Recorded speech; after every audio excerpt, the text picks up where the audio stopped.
Hi, this is Carson Owens, and this is FTT 122, section 52269, and today's date is September 24, 2024.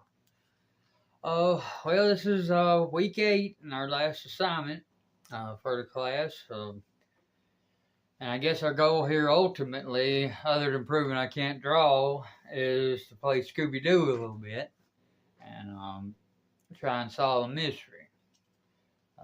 And a couple of these dummies that aren't plainly marked as the rest of them did have me fooled at first, for sure. I have 4 of them. Turn it around a little bit. I have 4 of them already taken apart, measured, drawn, and labeled to scale, laying here. But I'm going to draw on camera the one I had the most trouble getting a positive ID on. But before I start drawing, I want to jump ahead a little bit and reply to the part of question 3 that asks us to explain why resources like the cartridges of America, or the world rather, are useful to everyday gunsmiths. And well, my research online for these dummy rounds, and hell, researching everything for the class pretty much that's been assigned, has led me down a long trail of dead ends, missing data, misinformation everywhere, or just plain old find yourself in the middle of a sporting goods commercial where they're trying to get your money out of your pocket. And you can't trust, and they're no longer trustworthy as a source because they're just making a commercial, trying to make a sale. And that's just sadly business as usual doing research with Google these days. This time I mostly ended up reading through auction websites selling old cartridges and blogs for ammo collectors and reloaders and stuff. That had me convinced up until yesterday, honestly, that the WCC 75 written on the head stamp made it one of 2 distinct variations of the same cartridge. Either a military issue round made by the Western Cartridge Company in 1975, or it was a plus P loaded improvement on a cartridge which came to be known as the FBI load, developed by the Bureau in 1972 to try and fill a need for more effective cartridges during a lot of social civil uprising and whatnot. I was convinced that whether it had a standard ball ammo or plus P propellant load, it was surely a 38 special. However, last night when I started plugging in the numbers of the measurements I took and noted the case type, the book told me that my discovery couldn't possibly be right. When the numbers didn't fit those of the 38 special. They were close on a couple of them, but nope, it actually belonged to one that was new to me, the 357 Remington Maximum.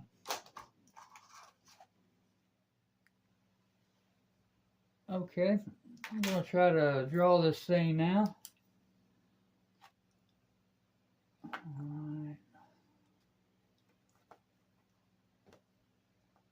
Table's a little off level.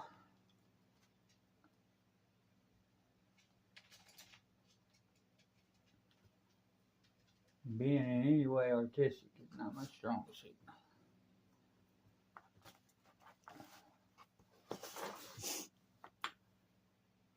So I just trace.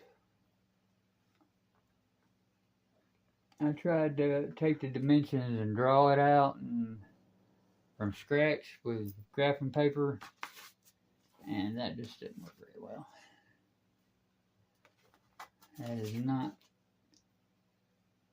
a tool in my repertoire, skill set, whatever. Alright, this approximate case.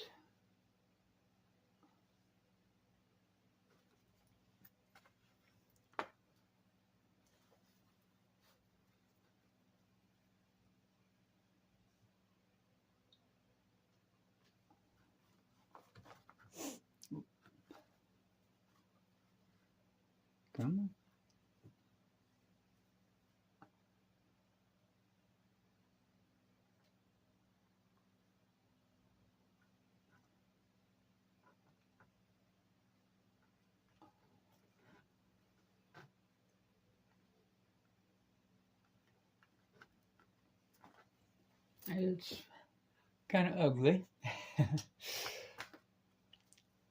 But there's that.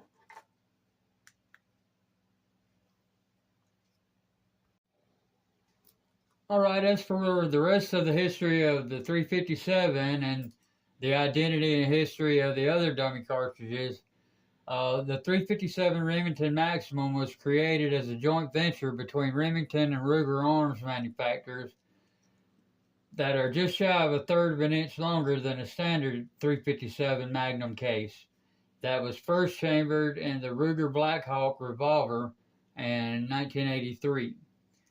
But maximum rounds were found to cause excessive gas cutting and under 1,000 rounds being fired, so the cartridge was shelved.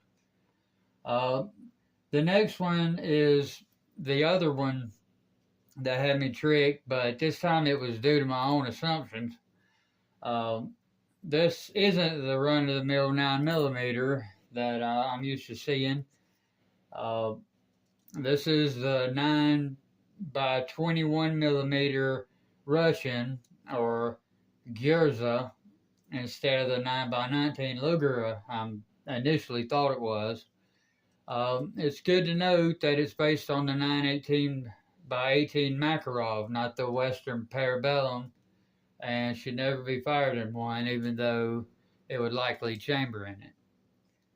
The next one is the 7mm Remington Magnum, and it was introduced in 1962 as a long-range big game cartridge that still has a lot of good selection of factory loads available from pretty much all domestic and foreign ammunition makers. So that's a good thing. Plus it has ample power to take down any North American game and most thin-skinned African big game animals. Alright, next is the 30-30 Winchester, or the 30-30 WCF, or 30 Winchester. This round was the first American small-bore sporting cartridge to use smokeless powder, and it was designed by Winchester and marketed in 1895 as an available chambering for the model 1894 lever-action rifle, and popular for use against game up to and including deer and black bear at moderate distances. In spite of its popularity, it isn't exactly an overachiever in terms of accuracy or its killing power. The next one, the final one here, is the 223 Remington, and it was invented by Robert Hutton and was first used in the Armalite AR-15 in 1957. Then was officially adopted a few years later by the U.S. Army in 1964 for the M16, which is based on the AR design. The 223 can be classified as an excellent varmint and big game cartridge. It ranges out to 250 yards on animals weighing up to 250 pounds or so. And that's my presentation.